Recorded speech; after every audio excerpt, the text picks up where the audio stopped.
What is going on, Senpai Squad? Welcome back to a brand new video. Today we've got the review for Chapter 6 of Gambler's Parade. Now, it was another build-up chapter this week, although I believe it to be the very last one now of this gamble fight, whatever you'd like to call it, the Oxygen Roulette match, which turns out to still be going ahead despite Kumade's discomfort about it. Now, I was a little bit wrong in regarding to why Kumade originally refused to do this. Basically, his actual reasoning behind it was the fact that he thought the rules were boring, stupid, was all based on luck and no skill about it, and that actually when he was in his kind of like gambling form, he actually has breathing troubles. So this gamble fight, whatever you like to call them, because I still don't know what to actually refer to them as, is basically everything he just hates within a gamble. So obviously this puts him at a instant disadvantage, but like I said, this was still a setup chapter, so we don't know 100% how this gamble's actually going to go on. I firmly believe that Kumade will win, mainly because, you know, he's one of the main characters. You would expect him to win, but we'll see what happens there. Other things that went on this arc was actually kind of creating a mini little subplot to the actual fight going on, because originally what was on the lines, the stakes were essentially Kumade's life and Karin's freedom. Well, now it's all been bumped up a notch because, and I did see something like this coming, the other members of the Pink Spiders and the Zebras, I don't know their actual name, just going to refer to them as the Zebras for now. They obviously kind of just sat in the back waiting for them to finish their gamble, because only one person from each respective team could go in to spectate. And when we got when we got to the part in the chapter with the people just sat in the back and they started talking to each other, I could sense a gamble coming, a little kind of sub fight to go along the big main fight of the arc. But what I didn't see coming was what the actual gamble was, and that's that they had to pick a door. Obviously the Pink Spiders and the Zebras, the Pink Spiders chose their door, and then the Zebras went into the other door. And basically the question was, if you think Kumade will win, this door, blah blah, this door. And obviously the members of the Pink Spiders all went to the room where Kumade was, which they had to go into if they thought Kumade would win. And what turned out to be the plan all along was to actually get them in there, because those rooms are hooked up to the oxygen tanks of what Kumade and Slash are actually using in their fight gamble.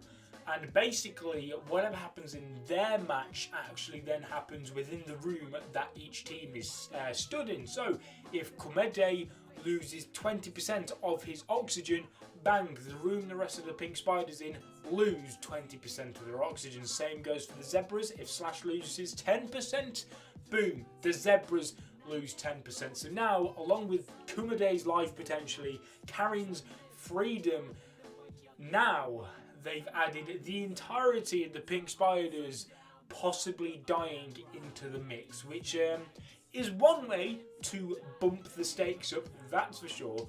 I really don't know what to think of this, because Kumade, I can't see Kumade dying. You know, there's every chance that he could still lose and just be unconscious, but I definitely can't see him dying because, like I said, he's the main character.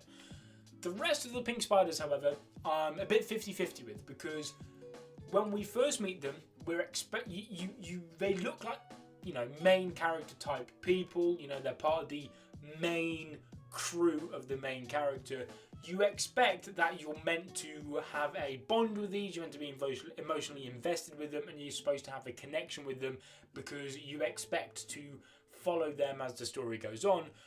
Well, one thing I think some series do quite well is by tricking the reader into having these connections, just to swap it all the way around and hit them in the face with it by giving a sense of shock factor. So you'll have, say for example, a character who you're like, okay, you know, you may start the story like, okay, seems pretty cool, he's definitely have a big role in the story, and then 10 episodes later, he's dead, and you're like, whoa, did not see that coming. There's every slight chance that they may do something like this with the remaining Pink Spiders members, or maybe just the one Pink Spider member, we're not too sure.